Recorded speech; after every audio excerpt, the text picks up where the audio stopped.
Welcome to episode 11 of Beauty and the Twins. So we are so close to the end of the season. So we're starting off, Evangeline just finished writing the first part of her story, and she decided to go on a vacation with Elizabeth. So I have them going to Salvadorado.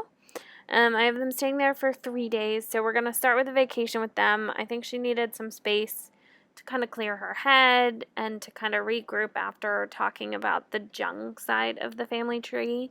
And then when she gets back from vacation, I think is when she starts to write the Roca side of the story. So I'm super excited for you guys to get to see all of it. I've put a lot of work into editing this, and it's not going up for another month. So I'm like dying keeping this secret in. So I hope you guys enjoy it, and let's get right into the episode. Oh, yeah. Oh no, and it's raining on their first night here.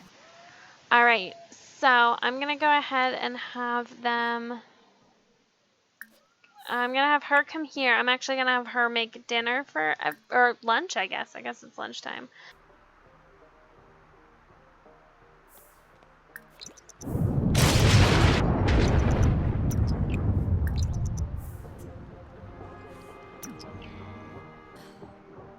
Okay, so I don't really know where Elizabeth went, but we're here eating some food. She just kind of disappeared. We're gonna harvest some stuff, just some souvenirs to take back with us. So it occurs to me that Elizabeth and Evangeline have not woo-wooed. So this could be interesting with them sharing the bed.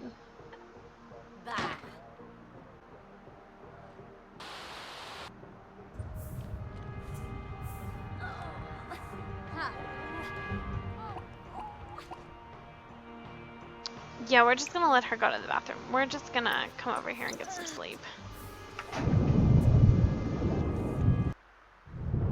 So they were having a suggestive conversation, and I feel like that should have gone a different direction, but I think she needed to go to bed. So I'm editing out just the footage of them sleeping, but Evangeline's gonna get up and she's gonna make some grilled fruit for breakfast. And this episode is definitely a shorter episode. It's kind of a filler between the two parts of the finale. So I'm sorry that it's a little bit shorter, but it really was all the footage I could like squeeze in between the two. So I don't really have much planned for their vacation, so I'm just going to have them go into like the little town square area and they just hang out for a little bit.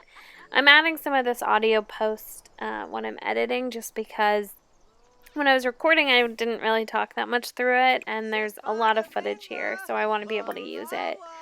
But I've never really explored the marketplace in Salvadorado, so I took some time with Evangeline to do that, just to kind of explore the world.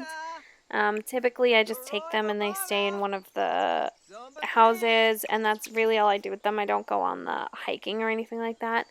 So I wanted to see how a lot of that worked, so that's basically what this is. And while I'm adding in audio in the editing process, I just wanted to say that I am, for the most part, completely done with Season 1. I am finishing up editing this video, and then I just have to edit all of the footage for the finale, but I do have all of it captured. I've started capturing some stuff for Season 2. I do want to go ahead and just give everybody a heads up that there will be a time jump in between where this season ends and where that season begins.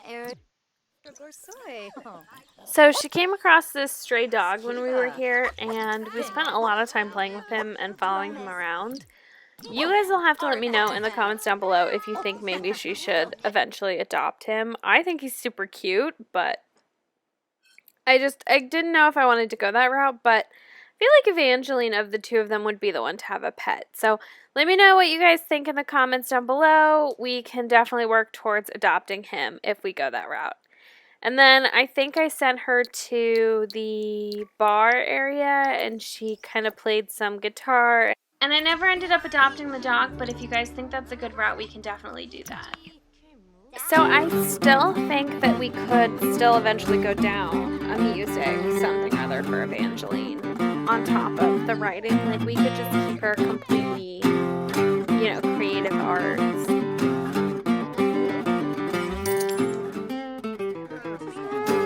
And then while we were here, this group of girls invited Evangeline over to hang out with them. So she kind of stayed, she chatted. She actually stayed pretty late into the night just drinking with them and getting to know them. So I thought it was really cool to see her getting out of her shell a little bit because she's always been a little bit more shy and reserved. So it's really cool to see her now that she's writing that story that she wants to write. It's really cool to see her kind of coming into her own and really, just taking charge of her life.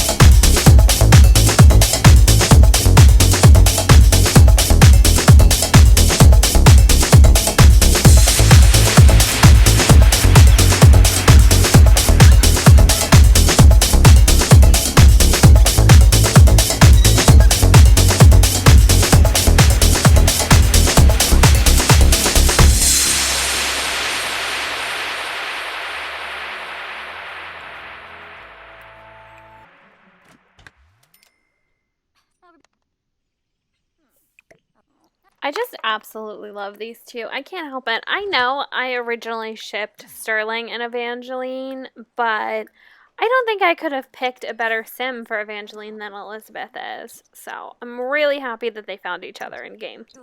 That's probably one of my favorite things about the autonomy in The Sims is that they will find each other, especially when you add in like MCC mods.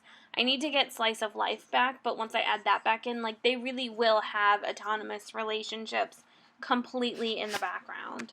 And so here they're just sharing a little bit of breakfast after Evangeline's crazy night. And then I think they end up just like talking outside for a little bit and just having some cute moments. I imagine Evangeline's probably talking to Elizabeth about her book and saying she's nervous about her sister reading it, but that it's really important to get the story out. And Elizabeth just seems like she would rock with it, and be like, you know what? If it's going to make you happy, if it's what the story you want to tell, then you have to do it. You can't let what your sister's going to think get in your way. I really see Elizabeth as like super supportive and loving for Evangeline. Like Elizabeth just seems like she would be super supportive. Kind of like the rock for Evangeline to stand on. And then here, the dog did make an appearance again because I want to keep their friendship high just in case we want to go the route of adopting him. And I've had her doing some training stuff with the dog just to get their friendship up, get their relationship up, and then also to give her some, dog or animal training or whatever the skill point is in The Sims points, just so that she has them in case I go that route. And then I was trying to figure out how to add him to the family or adopt him, but it wasn't really like working right, and the only way to do it was with cheats. So I decided not to go that route because I know there is an adopt like pet prompt that will pop up eventually. And so I just had Evangeline take the dog for a little walk around town just to kind of see the area. We didn't spend a lot of time exploring Selva Dorada. I still have yet to go into you can go into the jungle and stuff and explore. I still haven't really done that with Selva Dorada, so we may have to do that at some point with our Sims. And then just back at the house, I have Nicola. She's getting ready to go on a vacation with Sterling. And this was just so that I could give Evangeline some time in the house.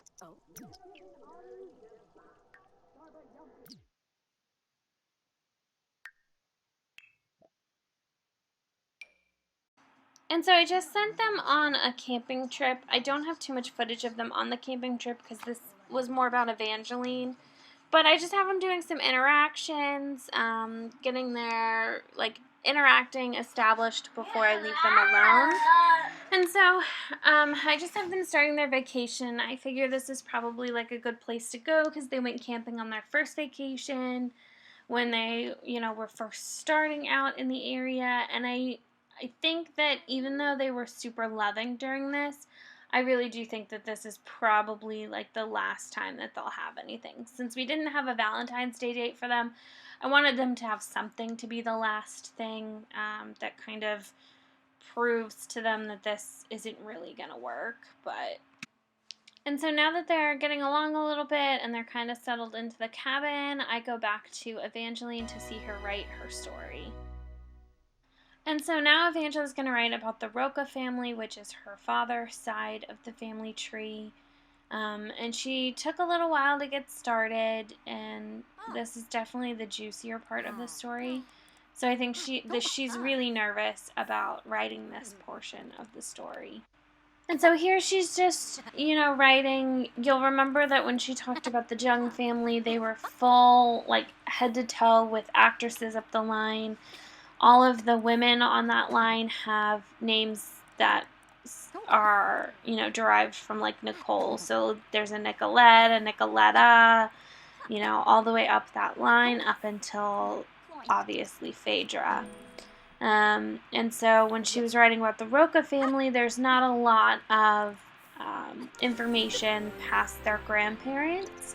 So she's really basing this just based off what she knows from her childhood and also based on a journal that her mother left. And on that note, I will see you guys in the next one. Bye.